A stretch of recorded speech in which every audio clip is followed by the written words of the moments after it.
Hello student, not for profit organisation की ये दूसरी असाइनमेंट है। यहाँ पे क्वेश्चन है, if there is a match fund, if there is a match fund and then the match expenses and match income are transfer.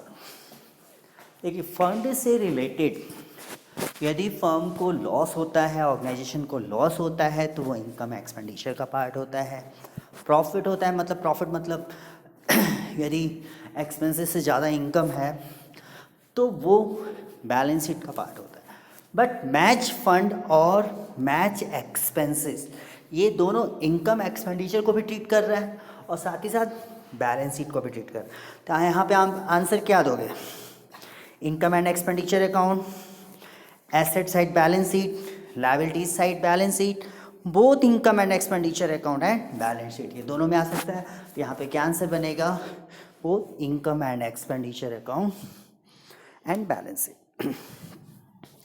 Next question है, the receipt and payment account is a summary of receipt and payment account. Receipt मतलब जो चीज़ें मिले, payment जो चीज़ें पे की जाए। रिसीप्ट साइड में जितनी भी नॉट फॉर प्रॉफिट ऑर्गेनाइजेशन को की रिसीविंग होती है, चाहे वो कैपिटल रिसीप्ट हो चाहे रेवेन्यू रिसीप्ट हो। पेमेंट साइड जो भी पेमेंट होती है, चाहे वो कैपिटल पेमेंट हो चाहे रेवेन्यू पेमेंट, तो ये किसकी समरी है? Debit and credit cash balance of debit and credit balance of ledger account, cash receipt and payment, income expenditure, balance sheet. तो क्या आंसर बना इसमें? Cash receipt and payment, second option. Third question है, subscription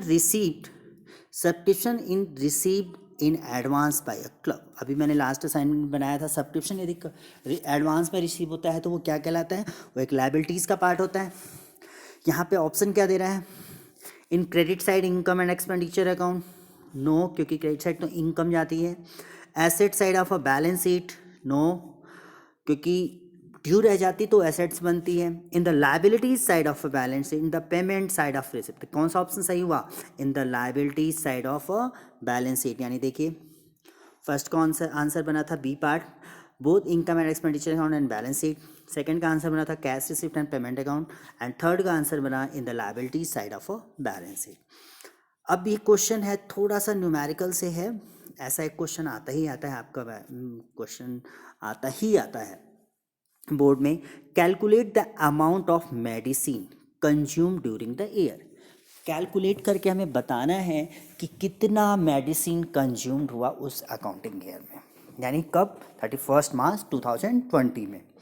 हमारे पास given है opening stock, यानी 19 से जो आया, 19 से बचा हुआ जो स्टॉक है वो 20 के लिए ओपनिंग स्टॉक कहलाएगा ना, तो वो बता रहा है। फिर बोला है ओपनिंग क्रेडिटर्स। ओपनिंग क्रेडिटर्स मतलब 19 में किस खरीदा गया था बट उसकी पेमेंट नहीं हुई थी, वो क्या कहलाएगा? Opening creditors. Cash purchase of a medicine, कितना एक्चुअल में कैश में खरीदा गया। फिर वही चीज़ क्लोजिंग स्टॉक, इस अकाउंटिंग ईयर में 31 मार्च 2020 को कितना मेडिसिन बच गया। एंड क्लोजिंग क्रेडिटर्स, इस वर्ष कितना पेमेंट नहीं किया गया। देखो, यहाँ पे हमें ध्यान देना है कि हमारे पास 2020 का हमें कंज्यूम निकालना है, तो 2019 हमारा प्रीवियस ईयर कहलाएगा, 2021 हमारा नेक्स्ट ईयर कहलाएगा। तो जो चीज़ें 2020 की हैं वो इंक्लूड होंगी, यानी हमें कंज्यूम निकालना है। अब ये बताओ, जो ओपनिंग स्टॉक आया है, ओपनिंग स्टॉक यानी 19 से बचा हुआ स्टॉक जो आया वो कहाँ यूज हुआ? 19 से बचा हुआ स्टॉक 2020 में यूज होगा ना। यदि पिछले साल की मेडिसिन बची थी, इस साल हम क्या करेंगे? उसको यूज करेंगे ना। तो ये यूजेज हुआ इस साल का, किसका यूजेज है? 2020 का यूजेज है ना, क्लियर है। Second, opening creditors, opening creditors for medicine, पिछले साल के क्रेडिटर्स, पिछले साल के क्रेडिटर्स। ये गुड्स मेडिसिन कब खरीदा गया था? पिछले साल खरीदा गया था ना। ये मेडिसिन तो हम ऊपर से ले ही आए ओपनिंग स्टॉक से, क्रेडिटर से क्या मतलब है? क्रेडिटर ये पिछले साल के हैं ना, कब के हैं? 2019 से रिलेटेड है, क्लियर है। Third, cash purchase, cash purchase of medicine, खरीदा गया, कब खरीदा गया, डेट नहीं दिया, यानी इसी साल खरीदा गया इस अकाउंटिंग ईयर में, ये 2020 का है। इसके बाद closing stock of medicine, closing stock of medicine इस साल जो बचा, अब इस साल जो स्टॉक बचा 2020 में वो कहाँ यूज होगा, 2021 में यूज होगा ना, जैसे 19 में जो बचा था हमने 2020 में यूज किया, तो 2020 में जो बचा वो 2021 में यूज करेंगे। क्लोजिंग क्रेडिटर्स फॉर मेडिसिन, यानी इस साल क्लोजिंग क्रेडिटर, इस साल की इतनी आउटस्टैंडिंग है, ड्यू है, हमें पेमेंट करना है, तो पेमेंट करना है तो हमने खरीदा होगा तभी तो पेमेंट करना है, कब खरीदा है, 2020 में खरीदा है। ये सारी बातें समझ में आ गई। अभी देखो जो भी तुम्हारा 2020 से रिलेटेड हो वो प्लस कर दो, जैसे ओपनिंग स्टॉक 2020 में यूज़ हो रहा है तो यानी प्लस होगा, फर्स्ट, समझ में आया।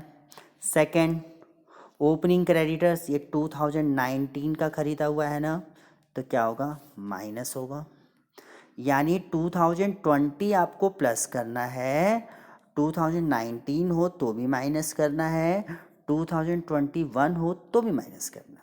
तो यानी पहला हमारा प्लस हो गया, फर्स्ट हमारा प्लस हो गया, सेकंड हमारा माइनस होगा, क्यों, क्योंकि ये 2019 का है।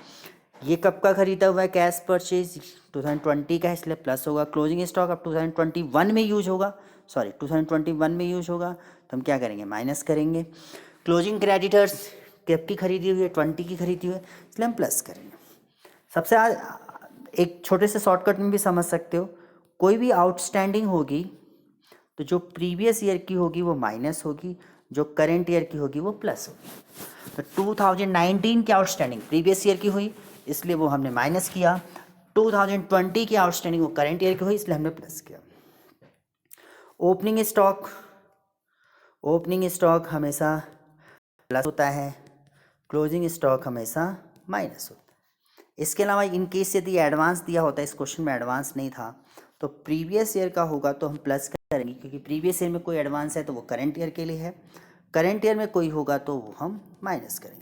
इसको हम प्रॉपर एक फॉर्मेट बना के दिखाएंगे। कैसे फॉर्मेट बनाएंगे, जिस चीज़ का स्टेटमेंट बना रहे हैं, यहाँ मेडिसिन था क्वेश्चन में, कुछ और होता तो हम लिखते हैं स्टेटमेंट ऑफ मेडिसिन या फिर उसका नाम जो भी होता है, जैसे स्टेशनरी है या रॉ मटेरियल है, स्पोर्ट्स गुड्स है, जो भी चीज़ें हैं, स्टेटमेंट ऑफ दिस। सबसे ऊपर हम ले आएंगे परचेज, इसके बाद जो भी चीज़ें प्लस की, जैसे ओपनिंग स्टॉक प्लस करना है, क्लोजिंग क्रेडिटर प्लस करना है, दोनों करंट ईयर के हैं। ओपनिंग क्रेडिटर माइनस करना है, क्लोजिंग स्टॉक माइनस करना है, सॉल्व किया, ये प्लस करके यहाँ पे ले आए, ये प्लस करके यहाँ पे ले आए, या ब्रैकेट दिखा दिया क्योंकि ये नेगेटिव है। अब हमने इन दोनों को प्लस कर दिया और ये माइनस कर दिया, जो आंसर आया हमारा आया 2,90,000। इस आंसर को हम कहाँ शो करेंगे, क्यों, एक तरीके से एक्सपेंसेज है, एक्सपेंसेस कहाँ जाता है, नॉट फॉर प्रॉफिट ऑर्गेनाइजेशन में, इनकम एंड एक्सपेंडिचर अकाउंट में जाता है, किस साइड जाता है, डेबिट साइड जाता है, इसी को लिख दो, amount show in income expenditure account in expenses side. I think आपको समझ में आया होगा, और इसको हम इसी तरीके से शो करेंगे, वर्किंग नोट या इस तरीके से नहीं करते कि कुछ समझ में नहीं आया, क्योंकि यदि ऐसा क्वेश्चन आता है तो अराउंड 3 मार्क्स का होता है, तो हर एक स्टेप को फॉलो करना है, सारी स्टेटमेंट लिखनी है, सारा कॉलम बनाना है, पर्टिकुलर्स, रुपीज़, इस तरीके से आपको कॉलम बनाना है। आई थिंक आपको समझ में आया होगा। Thank you for watching, stay connected, subscribe my channel.